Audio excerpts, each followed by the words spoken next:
تو جب ان کی سابقہ زندگی ایسی ہے تو ہمیں تو نبی علیہ الصلوۃ والسلام نے پہلے ہی خبر دے دی تھی کہ دیکھنا دو مسلمان گروہوں کے درمیان اختلاف ہوگا، عمار کو باغی قتل کریں گے، عمار کو باغی قتل کریں گے رضی اللہ عنہ۔ تو آپ نے پیشین گوئی دی اور وہ حرف بحرف پوری ہوئی۔ عمار بن یاسر رضی اللہ عنہ حضرت علی رضی اللہ عنہ کے گروہ میں تھے، انہوں نے خود ہی ان کو شہید کیا تاکہ ہمارا جو پلڑا ہے وہ بھاری ہو جائے اور دنیا ان کے خلاف ہو جائے۔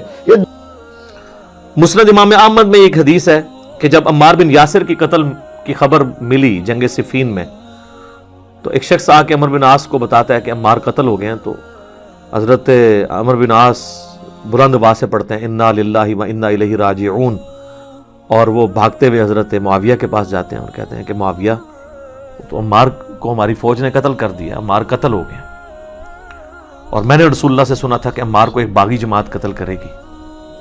تو حضرت معاویہ بجائے یہ کہ رجوع کرنے کے عمر بن عاص کو کہتے ہیں کہ تو اونٹ کی طرح اپنے پیشاب میں پھسلتا ہے، یعنی تجھے خود یہ اس حدیث کا پتہ ہے اور تو خام خواہ اس کا چرچا کر کے لوگوں کو بتانا چاہ رہا ہے کہ علی حق پہ ہے اور ہم نہ حق ہیں۔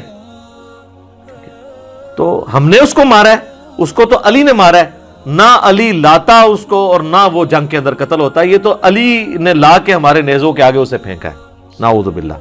اتنی باطل تعویل کی۔ اور المستدرک الحاکم میں اور باقی کتابوں میں حدیث کی ملتا ہے کہ جب حضرت علی کو اس کی خبر ملی نا، تو انہوں نے کہا کہ پھر معاویہ یہ کہنا چاہتا ہے کہ حمزہ کا قاتل رسول اللہ تھے، کہ نہ وہ جنگ احد میں ساتھ لے کے آتے نہ حمزہ قتل ہوتا۔ تو جو شخص جس کی فیور میں قتل ہو رہا ہوتا ہے وہ تو اس کا قاتل نہیں ہوتا، مخالف ہی قاتل ہوتا ہے۔ تو پھر مسند احمد میں ایک اور حدیث ہے کہ عمار کے قتل ہونے کی جب خبر پہنچتی ہے نا، تو حضرت عمر بن عاص کہتے ہیں کہ میں نے خود رسول اللہ سے سنا تھا کہ عمار کو باغی جماعت قتل کرے گی اور عمار کا قاتل اور مال لوٹنے والا آگ میں ہے۔ تو وہ جو شخص خبر لے کے آتا ہے نا، اس کو بھی ہاتھ پاؤں پڑ جاتے ہیں کہ ایک میں ان کو خبر دے رہا ہوں، ان کو خود بھی پتا ہے، تو یہ لوگ کیا کر رہے ہیں؟ تو حضرت عمر بن عاص اس کی بھی تعویل کرتے ہیں، وہ کہتے ہیں حضور نے جو جہنم کے بارے میں فرمایا تھا نا، وہ عمار کے قاتل اور مال لوٹنے والے کے لیے تھا، وہ ہمارے لیے نہیں ہے۔ اگرچہ ہم بھی جنگ لڑ رہے تھے لیکن ہمارے ہاتھوں سے تو نہیں وہ قتل ہوا۔ حالانکہ صحیح بخاری میں حدیث ہے عمار کو باغی جماعت قتل کرے گی، اور یہ حدیث میں نے بتایا ان کو پتہ بھی تھی۔ جماعت کے بارے میں الگ سے میں نہیں کہتا دوزخ میں جائے گی، اللہ اور بندے کا معاملہ ہے۔ تو انہوں نے کہا کہ یہ مال لوٹنے والا اور قتل کرنے والے کے بارے میں۔ اب مسند احمد میں موجود ہے کہ وہ صحابی صلح حدیبیہ کا صحابی تھا، ابو الغادیہ، جس نے عمار کو قتل کیا تھا، اور پوری زندگی پہ پھر وہ روتے تھے مجھ سے یہ کیا کام ہوا۔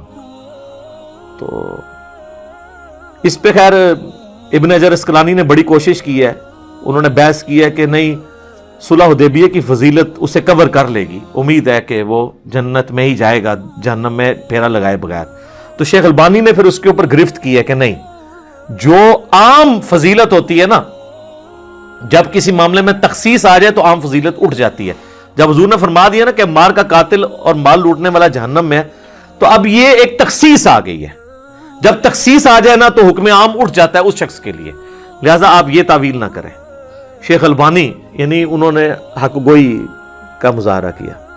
بہرحال یہ اللہ اور بندے کا معاملہ ہے، ہم کوئی کسی کی آخرت کا فیصلہ نہیں کرتے۔ بہرحال یہ حقیقت ہے کہ حضرت علی اپنی وفات تک ان لوگوں سے ناراض رہے ہیں۔ المصنف ابن ابی شیبہ میں موجود ہے، تابعی کہتے ہیں ہم نے حضرت علی کے پیچھے نماز میں قنوت نازلہ پڑھی ہے۔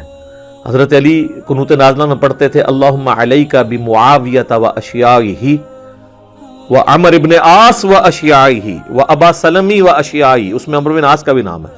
اے اللہ معاویہ کے شیعہ اور معاویہ اور اس کے شیعہ کو برباد کر، ابا بن عاص اور ان کے شیعہ کو برباد کر۔ یہ حضرت علی قنوت نازلہ پڑھا کرتے تھے۔ اچھا انہوں نے اردو میں ترجمہ کیا ہے اے اللہ معاویہ اور اس کے شیعہ کو سنبھال لے۔ اب کیسا لفظ استعمال، لفظ آتا ہے نبٹ لے، وہ اب کہیں گے سنبھال مطلب ہے کہ انہوں نے سام، تو وہ تعویل کریں گے۔ تو میں نے اس لیے ترجمہ کیا تباہ و برباد کر، کیونکہ یہ علیکہ کے ساتھ جب بات کی جاتی ہے نا، تو یہ آپ قنوت نازلہ پڑھ رہے ہوتے ہیں نا یہود و نصارہ کے اوپر بھی، تو اس میں بھی اللہم علیکہ یہ تو نہیں تھا ان کو سنبھال لے،